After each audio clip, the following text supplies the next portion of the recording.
Welcome back to Vintage Prime, where the past never truly rests.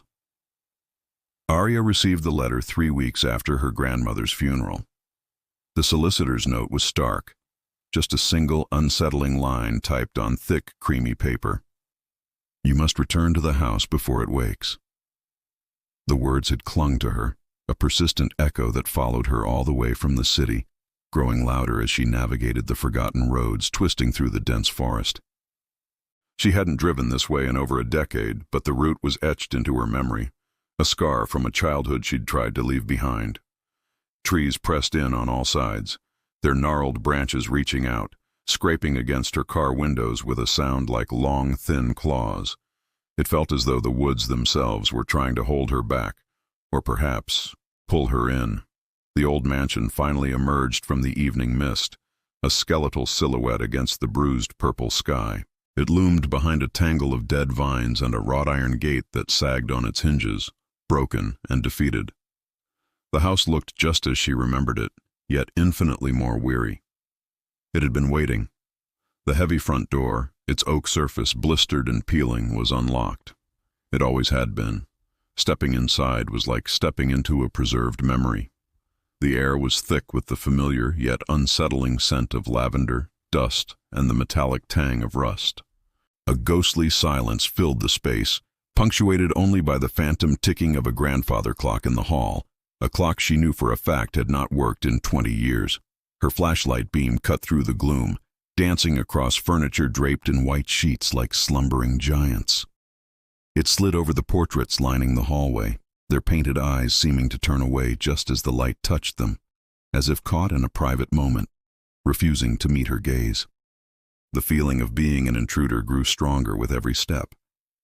In the cavernous living room, a single candle stood on the mantelpiece, its flame flickering with a strange, hypnotic rhythm. The wax pooled at its base was fresh, still warm. A chill that had nothing to do with the house's coldness crept up her spine.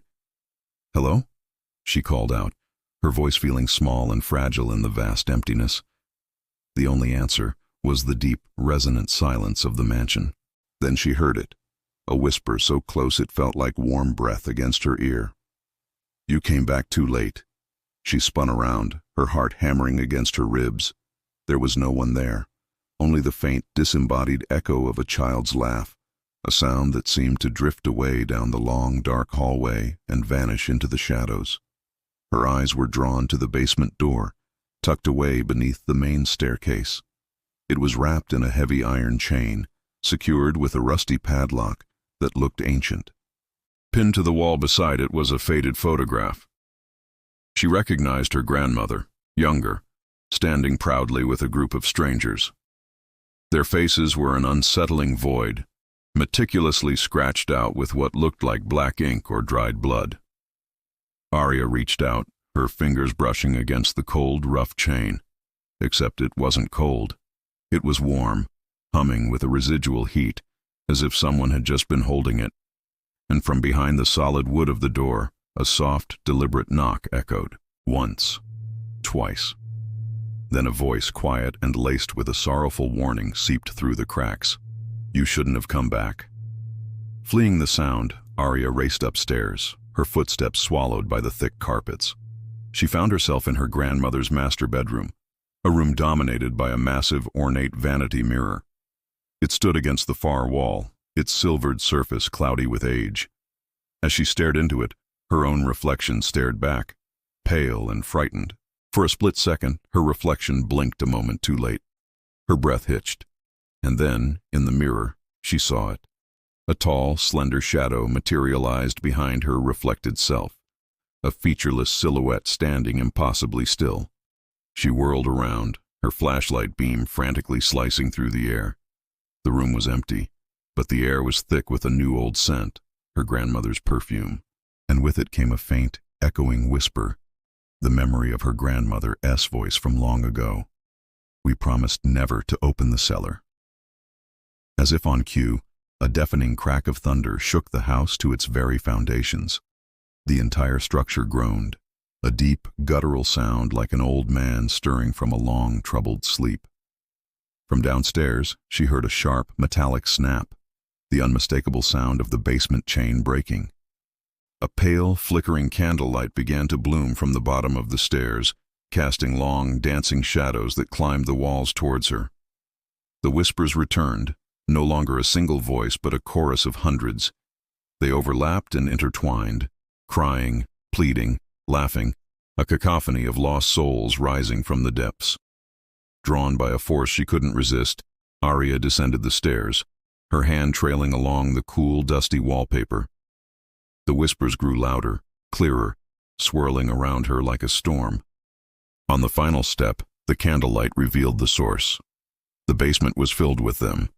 Rows and rows of porcelain dolls, arranged neatly on crude wooden shelves. Hundreds of them. And each one, with its glassy eyes and painted-on smile, had her grandmother's face. As she stood frozen on the threshold, one doll, directly in her line of sight, slowly, unnaturally, turned its head. Its painted lips stretched into a wide, knowing smile. Her gaze fell upon a small wooden table in the center of the room. On it lay a leather-bound journal, open to a page filled with her grandmother's elegant looping script. The ink was faded, but the words were terrifyingly clear. Every generation must feed the house, so it does not wake. Aria's hand trembled as she turned the page. There, written in fresh crimson ink, was a single word. Her name. Suddenly, the very walls around her seemed to ripple, to shift, as if the house itself was inhaling. Doors slammed shut all over the mansion with synchronized concussive force. The windows rattled and locked themselves. The ticking of the clocks upstairs returned, but this time it was frantic, distorted, running backward. She glanced up the stairs toward the portraits in the hall. Their gazes were no longer averted. Every single one of them now stared directly at her, their painted eyes filled with a hungry, ancient intelligence. A voice whispered, clear as day, right beside her. It was her grandmother's voice, no longer an echo, but present, real. The house chose you, my dear. Don't fight it. Aria's flashlight slipped from her numb fingers, clattering to the floor before the light died. Darkness, absolute and suffocating, swallowed everything. She felt hands on her arms, dozens of them, soft and cold like porcelain, gently but firmly guiding her back down, deeper into the cellar. The single candle on the mantelpiece relit itself, its amber glow washing over the sea of identical faces. One doll, the one that had smiled, spoke. Its voice was her grandmother's, calm and serene. Now, we rest again. The next morning, a profound silence had settled over the mansion. The lawyer, making his routine drive past the estate, noticed the front gate was slightly ajar, swinging gently in the morning breeze. He told himself it was just the wind. Inside, on the small wooden table in the basement, a new photograph had appeared, tucked neatly among the old ones. It showed a young woman, Aria, standing with the other strangers. Her face was bright and full of life, but her eyes, like all the others, had been gently, carefully, scratched out. This was the house that waited. You've been watching Vintage Prime, where every story leaves something behind. We'll be waiting.